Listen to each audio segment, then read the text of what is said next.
Hi, Linda here.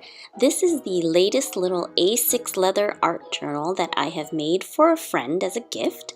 And you can actually check my channel for a really detailed 5-part series I've already made about making a journal totally from scratch. I will leave the link down below. But in this video, I just wanted to show you how easy it is to have a wraparound flap closure with elastic.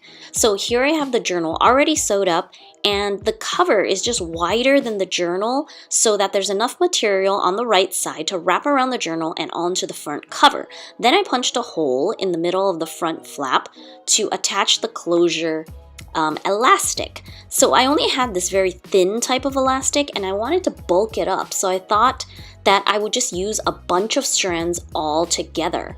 So using so many strands together actually makes it really challenging just to get them through the whole of the front cover. But obviously with a little bit of patience, I was able to just string all the strands of the elastic through so that it's sort of like one elastic all together, but in separate strands. So just take your time and string it through, and obviously if you have thicker elastic or something else that you want to use, you could just string that through. So once I have all the strands through the hole, I just wrap it around the journal and tie a knot on the front and cut off the excess. And now I've got a cute closure for this little journal. All the separate strands actually look really cool. It's really modern and sort of definitely different from what you see out there.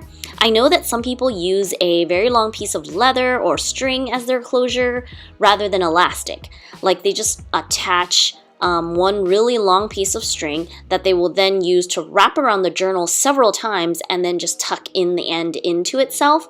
And I do think that that style looks cool when the leather journal is closed, but I don't find it to be practical at all. If you're actually using your journal a lot and carrying it around with you, like I personally don't like having that just long string just hanging around and getting caught in things sometimes.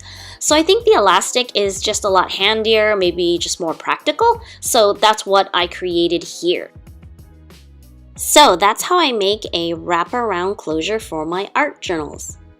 I hope you enjoyed this video and learned something new. And again, if you want to see how to make an art journal from scratch, go check out my 5-part series on how to make a journal all from scratch.